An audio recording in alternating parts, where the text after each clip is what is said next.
if you are thinking about buying shares, don't go into banking shares. They're not going to do very well in the not too distant future. Just my opinion, not financial advice, obviously. And second, even bigger reason why you want to stay away from the banks is that the profit margins for the big four banks tip to feel lower rate squeeze. Last year, ANZ's boss Shane Elliott declared on this program the golden age of banking was over. And the bank's results today are testament to that. ANZ suffered a 7% drop in full-year profit. It was dragged down in part by remediation costs from the Royal Commission. The evidence is pretty clear. Look at our margins that we reported today. The margins in our business were down. And so the difference between what we've paid for money and what we've lent it out at is less. And I think that is the ultimate going on in there. So volumes are down. So people are just, there's been a lot, people are borrowing less than they did before. Margins are down pretty significantly.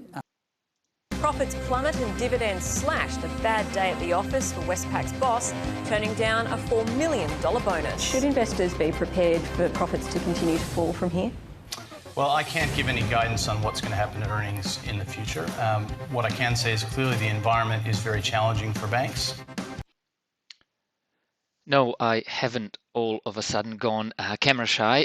It is 10th of November 2019. So those videos show us that profitability, ANZ declared their results, profit down, net interest margins being squeezed, same as a day or two later, profit slump for Westpac. And then who's next? We've only got two major banks left, NAB and CBA. So the next contendant in this I Told You So series is...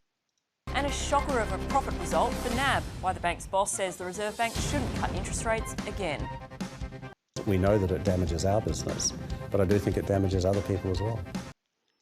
NAB revealed a full-year net profit of $4.8 billion. That's down a massive 14% on last year and below market expectations.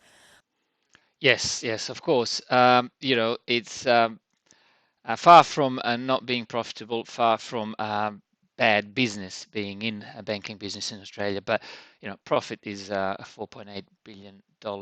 Profit means, after all the expenses and I think tax, in any case, it's kind of clear cash in hand, 4.8 billion, but it's down 14%.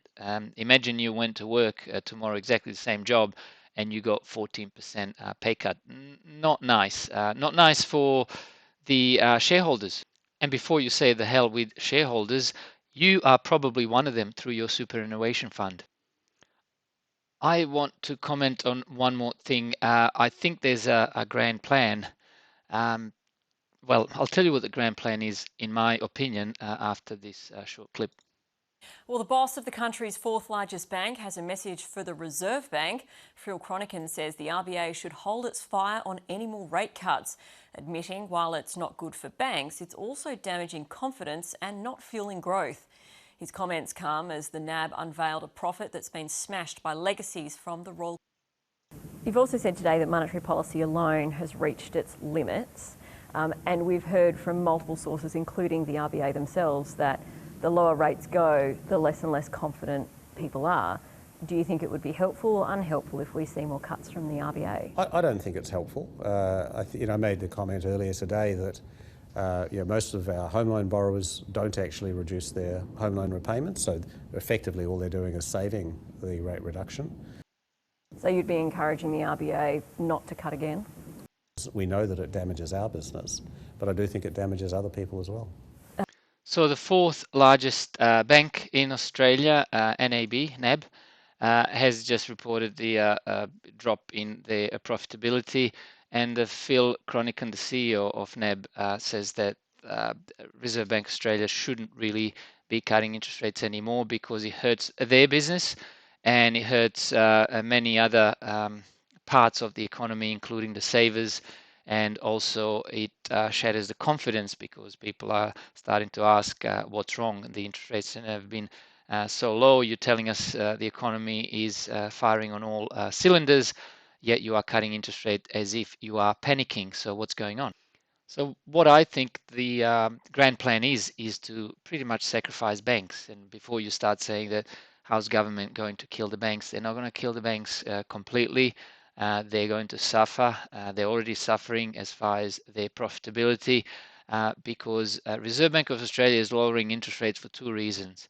The economy is not doing really well, so it needs to stimulate the property market. It needs to stimulate the business innovation and investment as much as they can. So they want to save the economy by saving the property market, which holds the economy somewhat in the process, and enabling people to continue to be paying off their ever increasing home loans and mortgage by borrowing more money, but paying off pretty much exactly the same amount monthly because they keep cutting the interest rates. But the net interest margin is going to squeeze, and it is squeezing with the banks or for the banks, and their profitability is dropping.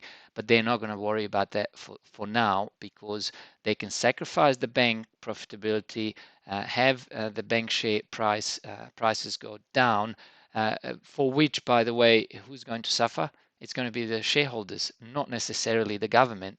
It's not good for the government overall, but they're happy to sacrifice the bank's profitability, in my opinion, again, to be able to allow people to continue to borrow so much money and buy this overly expensive property and continue to be servicing it without having to foreclose. And not to mention that also this lowers the interest payment that the government pays back the banks, because now the interest rate is lower, so their monthly repayment the government pays is lower. And finally, the lower the official cash rate in Australia or any country for the central bank is, the lower their currency goes. So Australia becomes more competitive, more export oriented, so the trade surplus goes up, and our iron ore and other things that we export, the dirt and the coal, becomes cheaper on the international market because international markets price these commodities and pretty much everything else in US dollars. So if the Aussie dollar is low because of the low interest rates, our economy is more likely to survive. So it's pretty much the currency wars. Jim Rickards talks about this all the time. He's got a couple of books on it too. I just watched this interview on our London Real channel on YouTube, and he said something that you can't celebrate really, but he says you got the currency wars first, and then you got the trade wars, and then they're almost always followed by the hot wars. And obviously, we all hope that doesn't eventuate. And finally, if you think that investing in bank shares is a good thing, look what sort of a dog of a share National Australia Bank share is. I mean, this is a 5-year chart, and it's down. Yes, they've been paying okay dividends. I think they would have been fully franked, but 5 years later, there was no capital appreciation. November 14th, 2014, they were $31.23 per share, and 5 years later, pretty much almost on the 10th of November 2019, they're $28.47. So they're below the level they were 5 years ago. So one thing's for sure, there's no guarantees in life.